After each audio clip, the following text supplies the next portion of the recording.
다시 한번 메리 크리스마스 우리 힘차게 우리 한번 인사하겠습니다. 메리 크리스마스. 네, 감사합니다. 오늘 아주 기쁜 이런 아침을 맞았어요. 우리 예수님께서 탄생하신 날인데 우리의 마음속에 이 기쁨이 목마르지 않는 샘물처럼 솟아날 수 있기를 간절히 축복을 드립니다. 오늘은 이제 성탄절 메시지, 어저께도 말씀을 드렸는데 오늘은 이제 짧게 말씀을 드리고 연이어서 광고 드린 대로 성탄 칸타타 드디어가 아니라 우리 교회에서 성탄 칸타타를 함께 보는 시간을 갖도록 하겠습니다. 오늘 말씀 읽었는데 우리가 너무나 잘 아시는 익숙한 말씀이죠. 두 가지만 우리가 좀 보도록 할 텐데, 첫째는 10절 말씀을 한번 보세요. 10절 말씀 우리 다 같이 우리 다시 한번 읽어보겠습니다. 시작. 천사가 이르되 무서워하지 말라. 보라, 내가 온 백성에게 미칠 큰 기쁨의 좋은 소식을 너희에게 전하노라. 아멘. 어떤 의미인지 아시겠죠? 큰 기쁨의 좋은 소식을 전하면 그 소식을 들을 때 두려움이 사라진다. 기쁨의 소식을 들으면 우리 마음에 두려움, 무서움이 사라진다라는 것이죠. 이 두려움이라는 걸 잠깐 우리가 좀 생각해 보는데요. 저를 포함해서 우리 모든 인간은 다 두려움이라는 것을 느끼게 되어 있어요. 이게 어떻게 보면 아주 근원적이고 본능적인 그런 모습이다, 이렇게 되는데, 원래 우리는 성경이 우리 인간의 근원을 설명할 때 우리가 이제 창세기 3장으로 돌아가게 되는데, 우리에게 죄가 들어오기 전까지 인간은 그야말로 하나님이 만드신 창조물 중에서 가장 하나님 보시기에 좋았던 그런 귀한 존재였고, 여러 다른 피조물들이 많이 있었지만 유일하게 하나님과 인격적으로 교류, 영적으로 교제할 수 있는 그런 존재는 바로 인간이었다는 것이죠. 그래서 이런 관계 속에서는 두려움이 존재하지 않았어요. 이런 관계 속에서는 하나님과 기쁜 그런 교제를 온전하게 누릴 수 있었는데, 그런데 뱀의 유혹으로, 그렇죠? 뱀의 유혹으로 우리 안에 죄가 들어왔습니다. 바로 이 뱀의 유혹이라고 하는 것으로 아담과 하와가 이제 하나님께서 하지 말라고 한 행동이죠. 따먹지 말라고 하는 선악과를 따먹음으로 인하여서 이제 인간에게 죄가 들어온 이야기가 창세기 3장에 증언하고 있습니다. 뱀이 왜 유혹했을까요, 여러분? 이런 생각 해보셨어요? 뱀은 왜 유혹했을까? 여기에 대한 답을 예상할 수 있는 부분이 근거가 되는 말씀이 그 창세기 3장 뱀과 아담과 하와의 대화 가운데 나오죠. 이것을 따먹으면 어떻게 된다고 그래요? 눈이 밝아지고 하나님과 같아진다는 이야기를 합니다. 하나님과 같아진다. 여러분 그거 어떻게 생각하세요? 하나님과 같아지고 싶으세요? 여러분들은 어떤 생각이 드십니까? 내가 좀 하나님과 좀 같아져야겠다. 하나님과 비슷해져야겠다. 여러분 이런 생각이 드세요? 아니면 감히 어떻게 그런 생각을 해? 그런 생각을 하세요.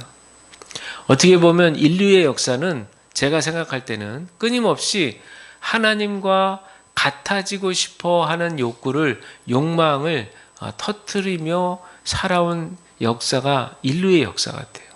그래서 과학도 발전시키고 의학도 발전시키고 온갖 기술도 첨단으로, 그래서 급기야 인공지능이 다 세상에 나오게 되고 말이죠.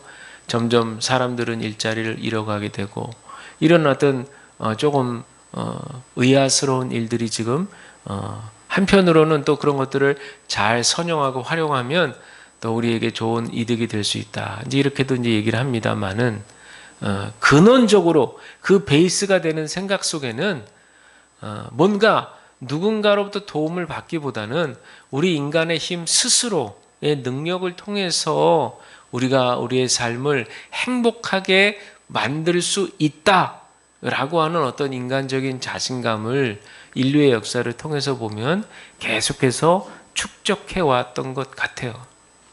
그런데 결과론적인 얘기지만 그런 인간들의 노력으로 인해서 세상에 참된 평화가 오지를 않았어요. 우리가 잘 아는 대로 1차 세계대전, 2차 세계대전, 지금도 저 중동에서 전쟁이 끊이질 않고 있어요. 그리고 우리나라 유일하게 분단되어져 있는 그런 남과 북이 갈라져 있는 그런 유일한 분단 국가, 우리 대한민국의 현실까지 이렇게 보면요, 전쟁이 끊이지 않고 폭력이 또 여러 가지 이런 인간의 해를 끼치는 일들이 너무나 많이 일어나고 있어요. 분명히 시작은 인간 스스로의 힘으로 능력으로 행복해 보겠다, 야심차게 그렇게 결심을 했건만 결국에는 이 죄성, 우리 창세기 3장으로 다시 돌아가면 하나님과 같아지고 싶다라고 하는 이 욕망, 죄악의 욕망이 결국에는 그 모습들을 이렇게 현대에 와서는 여러 가지 형태로, 전쟁으로, 폭력으로 등등 여러 가지 형태로 나타나고 있음을 우리는 명명백백하게 확인해 볼 수 있다라고 하는 그런 얘기입니다. 전에도 몇 번 말씀드렸지만 세계적으로 석학인 이어령 박사님이 따님 목사님을 통해서 이제 예수님을 영접하게 된 이야기가 세상에 많이 알려졌어요. 그분은 정말 석학 중에 석학, 그분은 아쉬울 게 없는 분이고 온 명예, 지식, 모든 것을 다 갖추신 분이죠. 그리고 똑똑하기로는 이를 데가 없고 그분의 말씀 한 말씀을 들으려고 전 세계에 있는 사람들이 귀를 쫑긋 세우는 그런 분이잖아요. 그러니까 그런 분한테는 신이라는 존재가 그분한테는 그렇게 필요가 없다, 이렇게 느껴질 정도로 부족함이 없는 그런 분인데, 이제 그 목사님인 따님이 병 때문에 그렇게 고생하는, 자기가 사랑하는 그 따님이 병고로 인해서 이제 죽게 되었을 때, 그때 이제 이 이어령 박사님이 예수님을 영접하는 그런 아주 신비로운 일이 벌어져요. 그러면서 이분이 이제 그 이후에 예수님을 믿고 나서 쓰신 책의 제목이 지성에서 영성으로, 이런 제목이에요. 그러니까 자신이, 이 말의 뜻은 자신이 가지고 있었던 이것이 정답이야, 이것이 다야, 전부야라고 했던 이 지성의 세계, 지식의 세계를 뛰어넘어서 자기가 미처 알지 못했던 영적인 세계가 있다는 것을 예수님을 영접한 다음에 깨닫게 된 거예요. 그래서 책 제목을 지성에서 영성으로. 우리는 지금 우리 자녀들도 그렇고 자녀들뿐만 아니라 이 세상을 살고 있는 모든 사람들이 요즘에 얼마나 지식 사회예요. 그러니까 뭐라도 하나 더 배우려고 하고 그것을 위해서 그냥 애를 쓰고 시간을 투자하고 노력을 하는데, 우리가 이렇게 일평생 힘을 쓰고 애를 쓰고 노력하고 공부하고 하나라도 더 알기를 원하는 그런 우리 인간의 세계를 넘어서는 하나님의 세계가 있다는 거죠. 그래서 지금 많은 그리스도인들이 이 시간에 그 아기 예수님을 축하하는, 탄생을 축하하는 성탄절 예배를 드리고 있는 겁니다. 왜 이 말씀을 드리냐? 첫 번째 결론 삼아 드리는 말씀은 뭐냐? 참된 기쁨은 어디서 오느냐? 이거예요. 참된 평안은 도대체 어디서 오느냐? 그것은 바로 어저께도 잠깐 언급드렸지만 한계를 뛰어넘으시는, 영존하시고 영원하시는 그 예수 그리스도, 그 생명 안에 참 기쁨이 있다는 사실을 우리가 기억하고 우리의 마음 진심으로 예수 그리스도를 영접하시는 저와 여러분들이 다 되시기를 주님의 이름으로 간절히 축복을 드립니다. 오늘 말씀해 보니까 천사가 더 이상 두려워하지 말라, 이렇게 얘기하죠. 여기서 두려워하지 말라라고 했을 때에는 그 두려움은 인간의 영혼 깊은 곳에 내재되어 있는 근원적인 그런 죄성으로 인해서 근원적으로 우리 안에 쌓여있는 그 두려움에서 벗어나게 했다라는 거예요. 근데 여기서 중요한 말이 뭐냐면 보라입니다. 보라.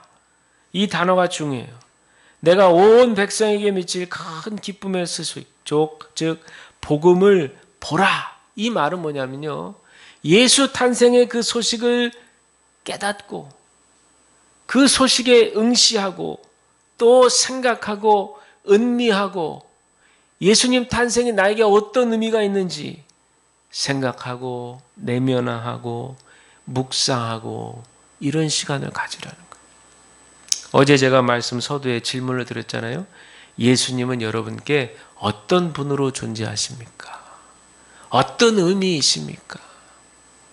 우리가 매년 그저 이렇게 형식적인 성탄절 예배를 드리는 것이 아니라 정말 예수 탄생이 나에게 어떤 의미가 있는가? 그 의미를 깊이 깨닫게 되고 그 깨달은 바가 내 안에서 내면화가 되고 나의 것이 되고 그래서 내 삶에 예수님이 나와 함께 하시게 되면 우리에게는 온전한 평화가 임하게 된다라고 하는 사실을 저와 여러분들 기억하시기를 바랍니다. 두 번째로 오늘 말씀드리고 싶은 것은 14절이에요. 14절 우리 다 같이 우리 14절 읽겠습니다. 시작. 지극히 높은 곳에서는 하나님께 영광이요 땅에서는 하나님이 기뻐하신 사람들 중에 평화로다 하신지라. 아멘. 이 구절이요 옛날 킹 제임스라고 하는 역본에는 어떻게 번역되어 있냐면 땅에서는 사람들에게 평화와 기뻐하심이로다 이렇게 되어 있어요. 그런데 현대에 와서는 이걸 어떻게 번역했냐면 땅에서는 하나님이 기뻐하신 사람들 중에 평화로다. 여러분 이 차이를 느끼시나요? 처음에 읽어드렸던 킹 제임스 역본에 따르면 크리스마스란 뭐냐? 그리스도를 통해서 세상 만인이 평화를 누린다. 이런 뜻으로 이제 해석이 되지만 현대 역본, 지금 이제 개역 개정도 그렇고 그것을 보면 어떤 의미냐면 하나님이요 기뻐하시는 그런 특별한 사람들만 그분을 통해 평화를 얻는다 이런 말로 해석이 되는 거예요. 여러분 어떤 해석이 더 옳은 건지는 이 성경에서 나타나는 평화라고 하는 단어의 의미가 어떻게 사용되는지를 보면 알아요. 원래 이 평화라는 단어는 우리가 흔히 생각하듯이 걱정, 근심이 없고 평온한 만사형통의 그런 상태가 아니라 성경에서 말하는 평화는요. 적의가 사라지고 전쟁이 끝나는 것을 얘기합니다. 그러니까 성경이 말하는 가장 중요하고도 근본적인 평화는 뭐냐? 하나님과 화목하게 되는 거예요. 왜냐하면 인간은 본능적으로 스스로 왕이 되려고 하고 그렇기 때문에 하나님께서 주권적으로 다스리시는 그 하나님의 다스림에 반항하는 즉 적의를 품는다는 거예요. 하나님이 이렇게 인도해 주시고 다스리고자 하는 것에 대해서 반항을 넘어서서 적으로 생각한다는 거예요. 그걸 적으로. 그러니까 우리 인간 안에 이런 적의가 있다는 걸 깨닫지 못하는 한 하나님의 인도하심을 우리가 깊이 이해할 수 없는 거예요. 그러니까 앞서 처음으로 제가 설교 서두로 돌아가 보면 인간들은 대부분의 많은 분들은 내 행복은 내가 책임져야 되고 내가 내 인생을 철저히 계획하고 계획한 대로 이루어져야 되고 우리는 되게 그렇게 생각한다는 거야. 그렇게 되어야만 행복이라고 생각한다고 믿는다는 거죠.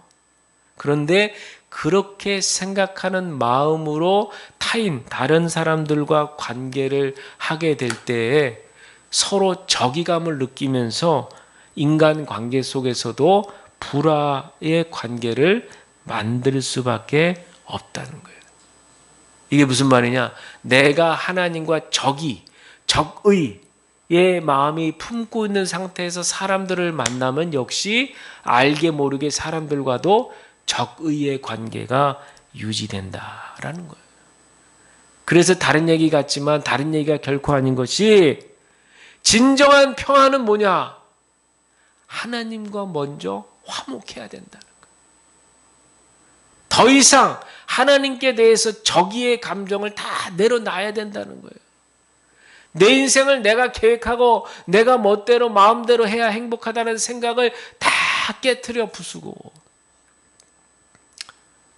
이 땅에 참 평화의 왕으로 오신 아기 예수님을 진심으로 영접하고 그 예수님을 의지하고 믿고 사랑하며 내 인생도 다 예수님께 맡기고 나보다 더 나를 잘 아시는 예수님께서 나를 이끌어 가실 것을 믿고 의지하는 가운데 일치된 마음, 예수님과 일치된 마음으로 동행하며 살아갈 때 그때 참 평안이 우리 마음에 가득 차게 된다는 거예요.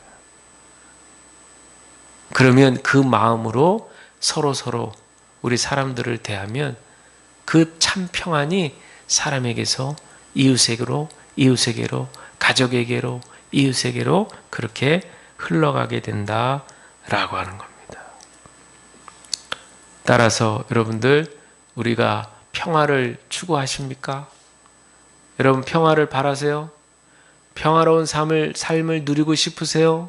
그렇다면 우리는 인간과 인간의 관계를 생각하지만 그게 먼저가 아니라 수직적인 저 십자가의 수평적인 이웃과의 관계 전에 수직적인 우리 하나님에 대해서 내 안에 적의 내가 하나님과 같아지고 싶어하는 그런 욕망. 아유 하나님 좀 내 삶에 더 이상 끼어들지 좀 마세요 좀.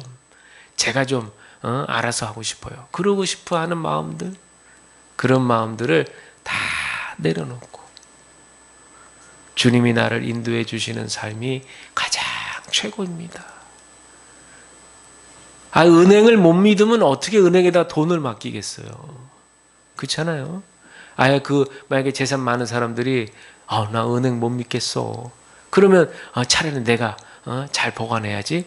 근데 재산이 너무 많아가지고 그냥 집안에 구석구석에 놔도 막 불안한 거야. 이러다가 혹시 도둑이 들어오면 그래서 막 방방마다 그냥 CCTV를 설치하고 막 집 구석도 막 그렇게 했는데도 막 불안하고 내가 혹시 자고 있는 중에 무슨 일이 그래가지고 어떻게 살겠어요. 그렇죠. 마찬가지죠. 내 인생을 내가 하나부터 열까지 다 계획해야 되고 그대로 다 이루어져야 되고 그래야 행복이 오는 거고 거기서 하나라도 어그러지기만 해봐. 그럼 그냥 곧 불행이고 이런 생각으로 살면 우리가 어떻게 하루하루를 살아가요? 그거는 인간다운 삶을 살아갈 수 없는 거죠. 그래서 물론 하나님을 믿는 믿음이 최고의 믿음이지만 기본적으로 세상 사람들도 믿음이라는 게 있어요. 아까 얘기한 대로 은행을 믿으니까 돈을 맡기는 거고 물건을 거래할 때도 이 사람이 나한테 해코지하지 않을 것이다 라는 어떤 믿음을 가지니까 신뢰하니까 거래도 할 수 있는 것이고 그런 게 없으면은 정말 아무 누구와가도 연관시키지 못하고 그냥 혼자서 밥해 먹고 그냥 혼자서 살아야 돼요. 그런데 하나님은 우리에게 풍요로운 행복을 누리게 하시기 위해서 이렇게 이웃들과도 소통하고 교제하고 도움을 주고 받기도 하고 나누고 베풀고 그것들을 또 받을 수도 있고 이런 어떤 은혜를 허락하신 거예요. 가장 중요한 것은 우리 하나님과 적의를 품지 않고 하나님께서 나를 얼마나 사랑하시는가. 독생자 예수님을 우리에게 보이기까지 그렇게 사랑해 주신 그 하나님의 은혜와 사랑을 이 성탄 아침에 다시 한번 감사하시고 기뻐하시는 저와 여러분들이 되시기를 주의 이름으로 간절히 축복을 드립니다. 그런 의미에서 우리 옆에 분 바라보시면서 우리 이렇게 인사하시죠. 당신은 하나님의 최고의 걸작품입니다. 이렇게 환하게 웃으시면서 축복의 인사하겠습니다. 시작. 당신은 하나님의 최고의 걸작품입니다. 아멘. 축복하시니까 역시 얼굴이 환해졌어요. 감사합니다. 기도하겠습니다. 사랑해 주님 감사합니다. 오늘 저희들 성탄 아침에 하나님께 주신 말씀